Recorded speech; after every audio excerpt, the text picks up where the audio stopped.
Hello everybody, welcome back to the channel. Welcome to your second and final video of today. This one's going to be focused on what I've been up to, progression and champions this month, and what I plan to be focusing on, because again, these kind of things happen and I've changed what I'm deciding a lot because I haven't actually been as active with getting a lot of stuff done as maybe I should have been. First and foremost, I got stuff done that I wanted to, which is getting uncollected done, master done, and I don't think I'll do heroic. I'll probably focus my attention in other places.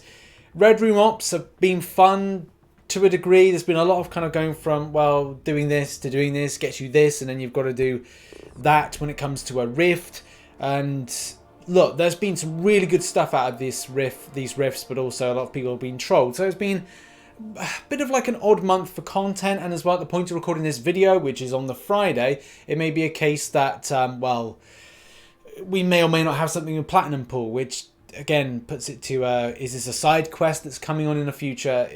I don't really know, but it's really weird. But one thing that's really great is picking up 5-star Awakening gems. I've got a Mutant, I've got a Tech, I've got a Cosmic, and picked up an additional Mystic one, which you can see up here, which if there's a new strong Mystic champion, maybe I get a Tiger in the future. Maybe if I get, you know, Mojo or Longshot, that I could awaken them. Not that, you know, it's overly keen to get them awakened. I like Longshot, I really do. I would like to get that champion, but I'm more devoted, God, I can get the word, devoted to 5-star basic. And it's worked out well, picking up champions I've really wanted to get for a while. Ghost, Nick Fury came out of a Cavalier, but Ghost, Heimdall, that was great to pick up those two champions, and as well some other things that I've got for the very first time, Killmonger as well. So I'm going to stop going for 5-star basics in the future and probably go back to 5-star featured, especially when the next feature drops in about 30 days. So I'll probably do that as my next big opening, unless I'm doing some kind of sponsored content. One of the main things I want to focus on, and I have kind of had a break this month, I went from, I think it was February to about last month, no, start of this month, when I did the, first week, just before we went into the Act 7 beta, I did my completion of Act 6. Now, I wanted to do that because I didn't want to fall behind with anybody else. Like other MCOC YouTubers have done it, they've done like Legends runs, and I can't really be bothered with the time. It's a lot of time out of your day just to do an entire run of certain things. And as well, champions and availability of said champions has been a bit of a crucial thing for me. So I'm glad I've taken this month to take a little bit of a breather and a little bit of a break. But also getting those key champions has been vitally important, and something obviously that I just mentioned a moment ago with the state of affairs of the game. And that was champion availability, and as well increasing rosters to deal with certain things.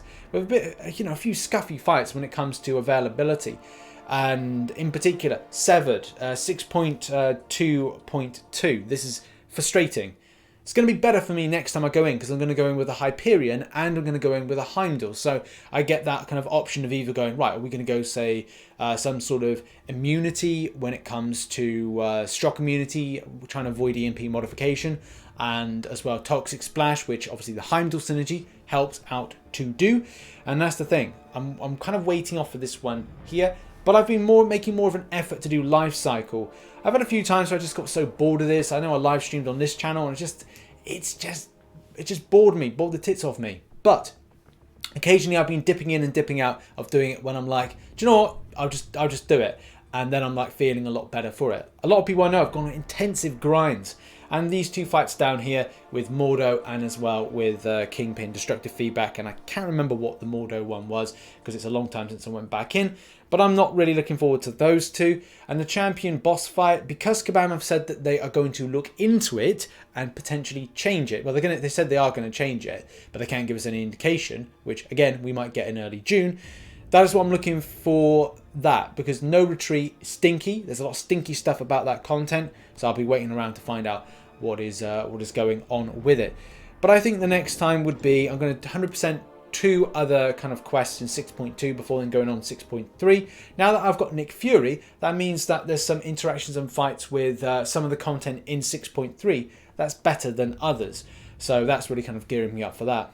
6.4 has obviously some decent aspects to it, but it is, again, incredibly stinky. And it's probably one of the last things I'll do, probably aiming to do that maybe August, maybe September time, unless we get a big push to say that Act 7 is going to come back to be better. And obviously, we'll look to that. But I still think it's a year too soon for Act 7. But, you know, like I've always said, and what I reiterate is, I wish Kabam all the best in answering this. They need to answer against a lot of the players' problems. And as well, it's the point in time for positive change with the game. And obviously, I need to be excited to do content. Now, something I've always said that I wanted to do was Variant 1. Now, I don't think I'm going to 100% this anytime soon.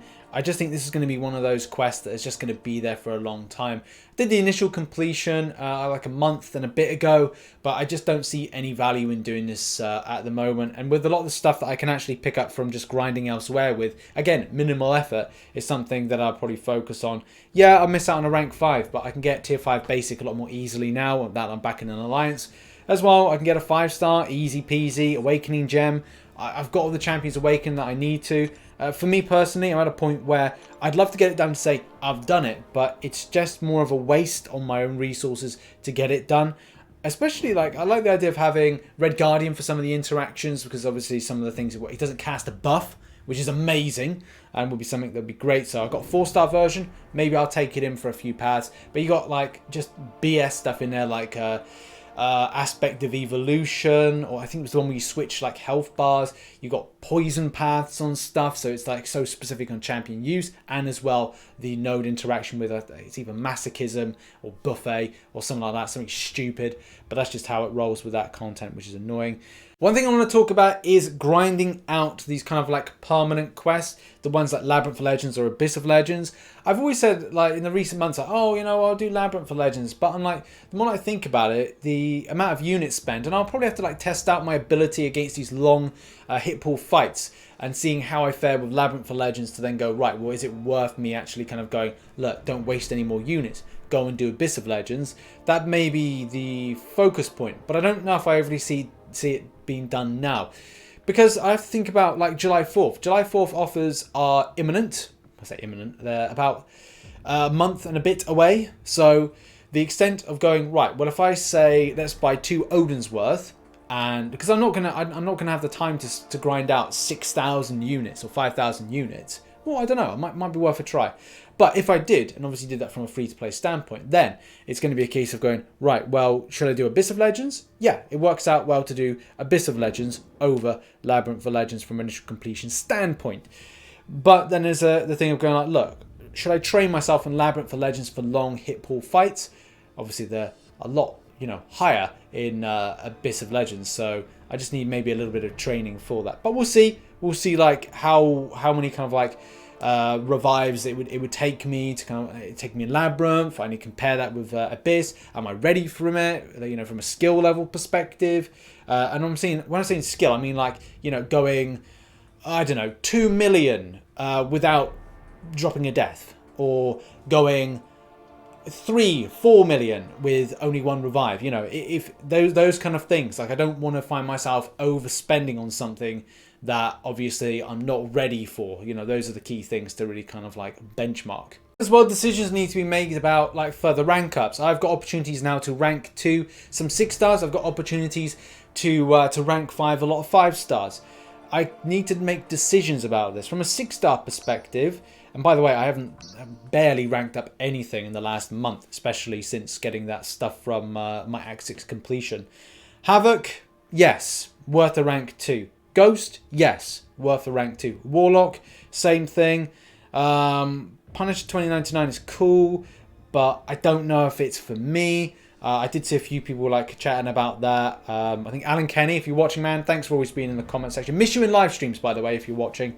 I saw your comment, one of the members. Thanks to the members, by the way, YouTube members. Appreciate your love, appreciate your support, appreciate you watching. Corvus to rank 2. There's so many rank 2s I would probably do here. And now that it's going to be ages till I get another 6-star, I'm like, right, well, some of these 6 stars are definitely worth rank 2ing. but I'm like then looking at my 5 stars and looking at the potential of damage output and thinking, right, well, you know, I could do Black Widow Clairvoyant above my head, Guillotine 2099 on Unawaken, Mr. Fantastic, Nick Fury could be a strong rank 4, maybe rank 5 if I then consider about taking him up. And as well, you know, if I get a Skill Awakening gem next month in the MODOK gift shop, that's something. And I've got a few others down here as well that I quite like the look of. We got Hyperion above my head and Mysterio, Silver Surfer, so much more. Ghost over there is a 5 star. So I've got loads to pick. I'm not kind of like complaining about like getting bad champions. 2019 RichTheMan got terrible champions. 2020 RichTheMan is picking up all the stuff that he could have got last year. I am a male, by the way. Even though I just could stumble on my words, I am a male. Obviously, one of the main reasons I've held off on ranking up champions is based on what Kabam have to answer for this month. So when I was ready to rank up, I think if people like heard like one of the videos, I was like, oh, I'm ready to rank up next week. And then that next week was when everything just like shit hit the fan. And then, you know, Kabam was saying in different pockets of things, going like, right, we're gonna decide that we're gonna change this fight and we're gonna change Act 6. Well, you know, not saying they're definite, but saying in certain pockets they were looking to change aspects of Act 6, which made me kind of think, right, well, should I hold off on some rank ups? Which obviously I have, but I'm now gonna kind of commit myself to this weekend writing down champions, which I think would be kind of good for further progression. Have certain types of kit would be better as rank 5s than rank 3s, rank 4s, you know what I mean? So like just take it up further and just do a lot of ranking. But I'm waiting for a level up event, which maybe today, maybe tomorrow, maybe the day after that, but maybe I'll do a live stream. I don't know. I need to structure a lot better for this. So yeah, exciting times. I'm pretty optimistic for the future of my roster. Just obviously got to be optimistic about the game as well. Oh, fingers crossed. Wrong thing. A-OK. Fingers crossed I meant to do. So there we go, that has been a video. Next month is about focusing on restructuring the roster to take on the last remaining chunks of 6.2 and also 6.3 and planning a lot of the routes, and as well finishing off a lot of the Act 6 guide, which I may have to change in the future depending if Kabam answer. But in any case, check out some recent content here. More from the channel on Twitch, so go and check it out, and I'll see you in the next one. Bye for now.